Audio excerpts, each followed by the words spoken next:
सभी कबीरदास, नरहरिदास, रविदास, ये वो पूरे शिष्य मंडली थी, रामानंदाचार्य वही काल था। जी जी जी, वही काल था जी जी जी जी। तो उस समय का अगर देखें तो ये प्रमाणित रूप वहां से है, आश्रम का निर्माण, और तब से ये परंपरागत चला आ रहा है। क्या बात है। तो उस हिसाब से देखा जाए तो बहुत ऐतिहासिक, गुफा की दृष्टि से भी देखा जाए तो ऐतिहासिक, और आचार श्री की दृष्टि से देखा जाए तो भी ऐतिहासिक। हाँ, मतलब काशी आने के बाद गुहा दर्शन न हो तो यात्रा अधूरी, यात्रा अधूरी।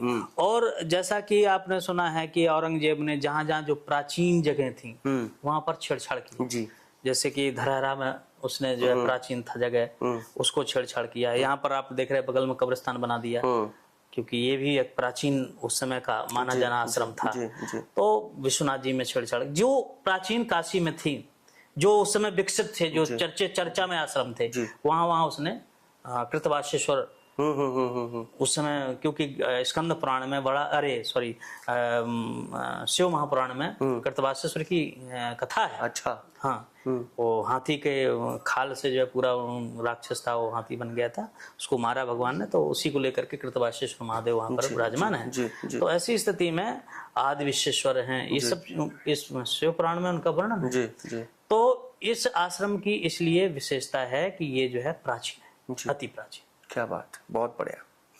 महाराज जी, आप राजनीति को क्या किस दृष्टि से देखते हैं? वर्तमान सरकार कैसी है, और आने वाले 2027 के चुनाव में किसके सरकार बन सकती है? क्योंकि लोगों का कहना है कि सपा भी ठीक काम कर रही है, अपने प्रचार की दृष्टि से वो भी आ सकती है। नहीं नहीं, सपा क्या करेगी? सपा के पास कुछ है नहीं, ना सपा के पास विवेक है, और ना भारत देश की जो संस्कृति है वो भी सपा के पास नहीं है।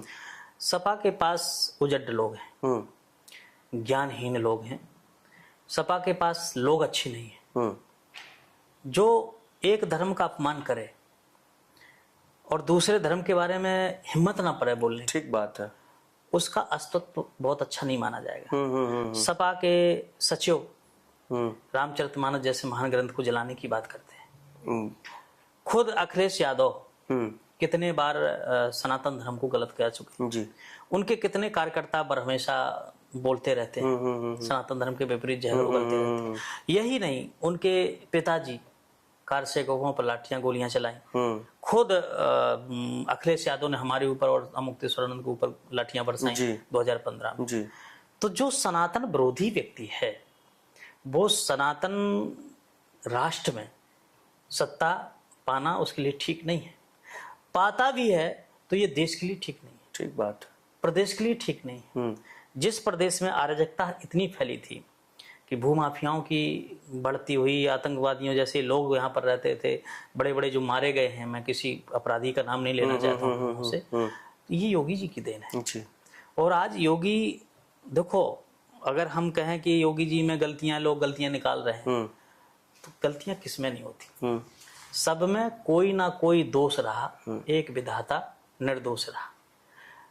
तो योगी जी में हो सकती दो चार बुराइयां भी होंगी, लेकिन हम बुराइयों को नहीं, वर्तमान में प्रदेश को कितना स्वच्छ और अच्छा बना रहे हैं हमको ये देखना है।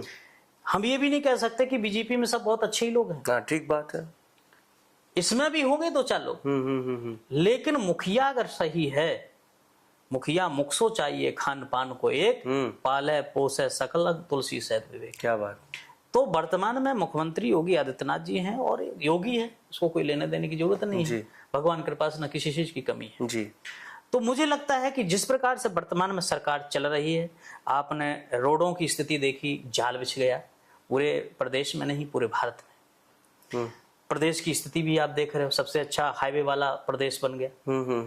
बनारस की स्थिति आपने देखा, बहुत कुछ सुधरा और धीरे धीरे सुधरेगा। बिगड़ी हुई चीज को मुझे लगता है कि सुधारने में समय तो लगता है, थोड़ा सा वक्त लगता है। कुछ चीजें हैं योगी जी तक पहुंचना चाहिए जी।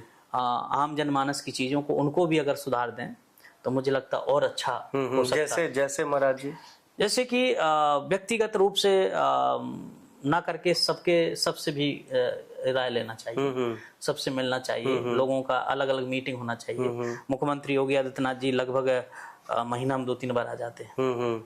हाँ, शहर में तो आते रहते। तो मुझे लगता है कि उसी महीना में एक बार हर क्षेत्र के लोगों से साथ बैठक करना चाहिए। ठीक बात है। यह नहीं होना चाहिए काशी में राय तो ले सकते हैं। और सबसे बड़ी बात है कि एक पब्लिक को क्या चाहिए, राजा अगर सामने बैठ जाए, उसका मुखिया सामने बैठ जाए, उसके लिए यही सबसे बड़ी चीज है। बिल्कुल बिल्कुल। महाराज जी एक माफ कीजिएगा, एक बात और मुझे ध्यान में आ गई।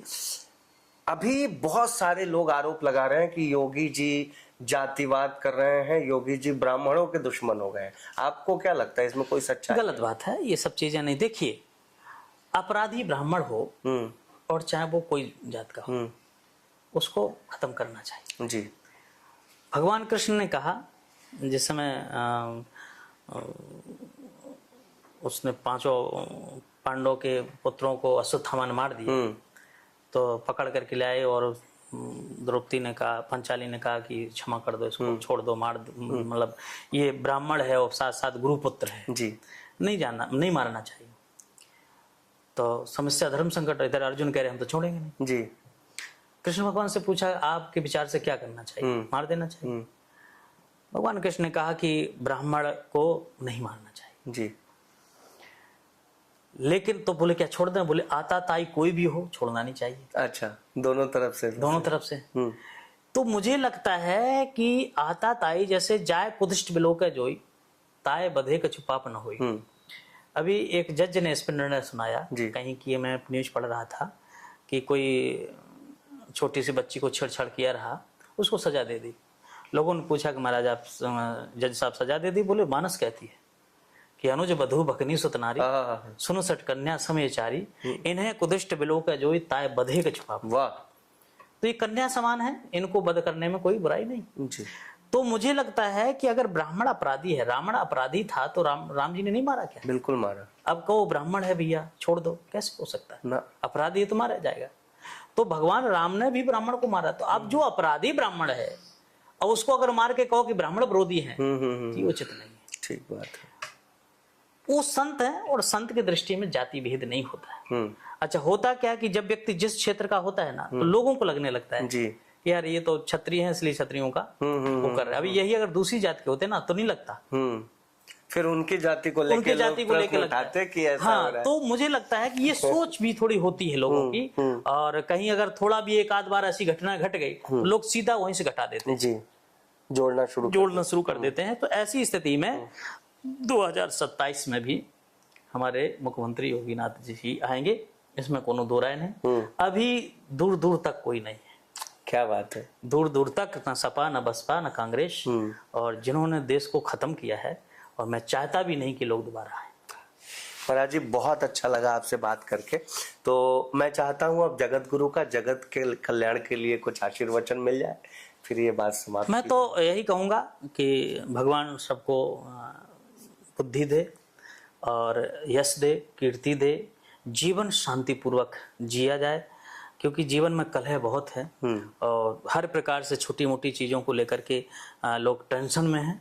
इन सारी चीजों से परमात्मा छुटकारा दिलाए और जिंदगी को आनंद पूर्वक जिया जाए। जो भी 4 दिन की जिंदगी मिली है टेंशन मुक्त होकर के परमात्मा ऐसी उनको शक्ति दे, बुद्धि दे, आशीर्वाद दे कि सब खुशहाल है। क्या बात। हर हर महादेव।